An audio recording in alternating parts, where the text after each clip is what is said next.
Gold में तूफानी तेजी जारी है। 21 अप्रैल यानी कि आज गोल्ड MCX पर 96,000 रुपए के लेवल को भी पार कर चुका है और नए हाई तक पहुंच गया है।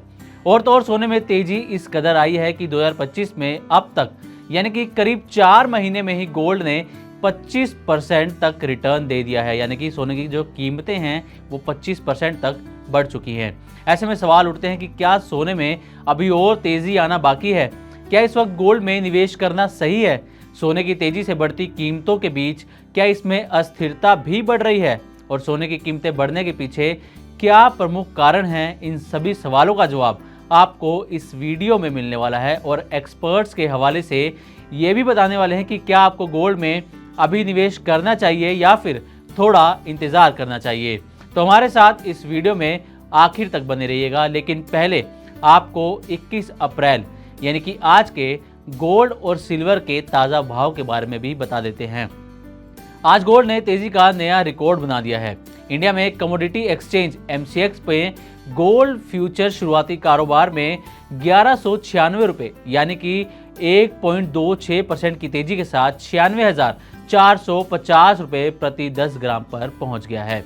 वहीं अंतर्राष्ट्रीय बाजार में भी गोल्ड को पंख लग गए हैं और भाव 1.7% के उछाल के साथ $3,383 प्रति औंस पर पहुंच गया है।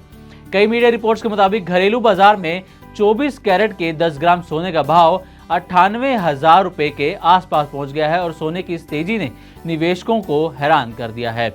वहीं गुड रिटर्न्स की रिपोर्ट के मुताबिक 21 अप्रैल को भारत में चांदी की कीमतों में भी सोने की तरह ही उछाल देखा गया। भारत में 1 किलो चांदी की कीमत 1,000 रुपए की तेजी के साथ 1,01,000 रुपए पहुंच गई है। तो ये थे 21 अप्रैल को सोने और चांदी के ताज़ा भाव। अब लौटते हैं उन सवालों पर जिससे वीडियो की शुरुआत की गई थी। और पहला सवाल कि क्या सोने में अभी और तेजी आना बाकी है?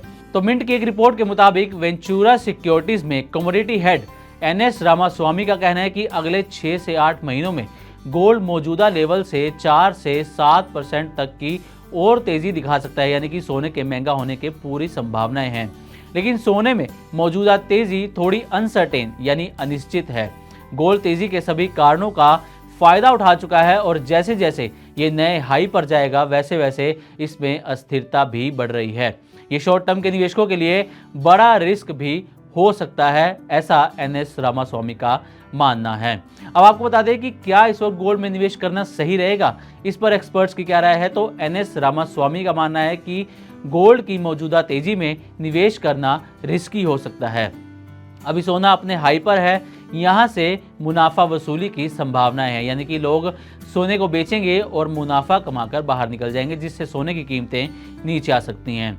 उनका कहना है कि फिलहाल करीब 7% के आसपास करेक्शन का इंतजार करना चाहिए ताकि शॉर्ट टर्म में खरीदारी का मौका बन सके। तो आपको थोड़ा सा इंतजार सोने की कीमतों में गिरावट का करना चाहिए ताकि आप इसमें इन्वेस्ट कर सकें और आगे चलकर अच्छा मुनाफा कमा सकें। अब सवाल एक ये भी आता है कि गोल्ड में खरीदारी कब कर सकते हैं।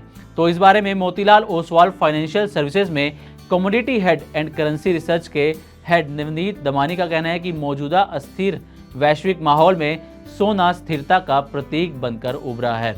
जब तक ट्रेड वॉर और इन्फ्लेशन का दबाव जारी रहेगा और सेंट्रल बैंक सोना खरीदते रहेंगे, तब तक गोल्ड एक मजबूत एसेट बना रहेगा।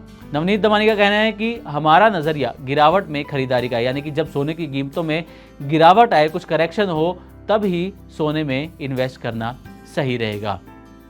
अब आपको कुछ प्रमुख कारणों के बारे में बताते हैं कि जिनकी वजह से गोल्ड दिन प्रतिदिन महंगा होता जा रहा है। तो इसके पीछे 3 से 4 कुछ प्रमुख कारण इस वक्त हैं जो गोल्ड की कीमतों को तेजी से बढ़ा रहे हैं। इसके पीछे पहला कारण है ग्लोबल ट्रेड वॉर और आर्थिक अनिश्चितता, यानी कि अमेरिका और चीन के बीच ट्रेड वॉर ने ग्लोबल बाजारों में अनिश्चितता पैदा कर दी है।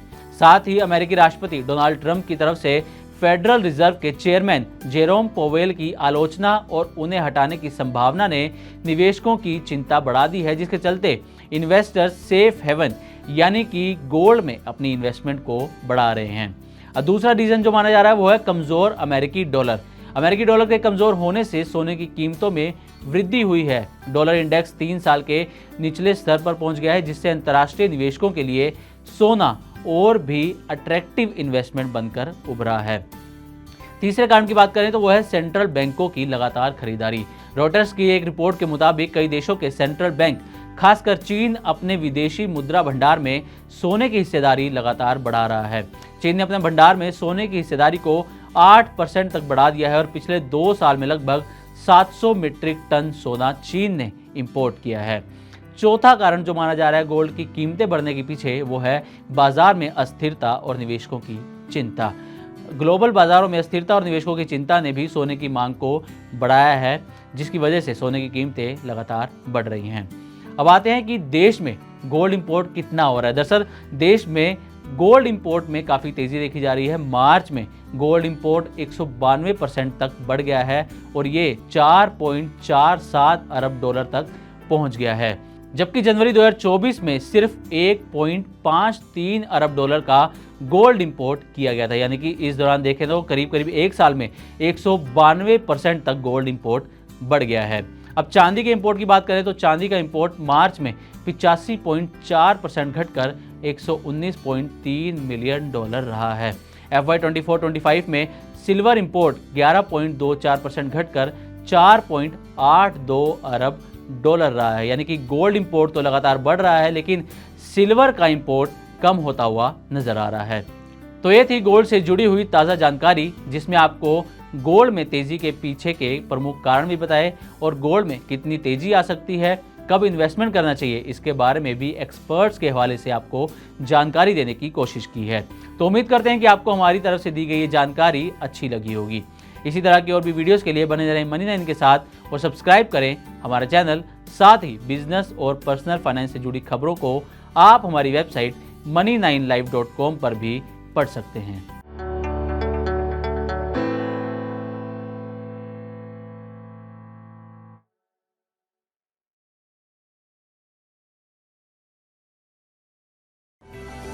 इस सिप से तो नींद टूटती है, लेकिन केवल जागना नहीं, आगे भी तो बढ़ना है। उसके लिए चाहिए एक और सिप। हर महीने छोटी छोटी रकम की इंस्टॉलमेंट यानी सिस्टमैटिक इन्वेस्टमेंट प्लान से शुरू कीजिए निवेश। लेकिन पैसे बढ़ाने वाली कौन सी सिप आपके लिए रहेगी अच्छी? म्यूचुअल फंड सिप से जुड़े हर सवाल का जवाब मेरी सिप मेरा सवाल। सोमवार से शुक्रवार 4 बजे मिलेंगे हम सिर्फ मनी9 पर।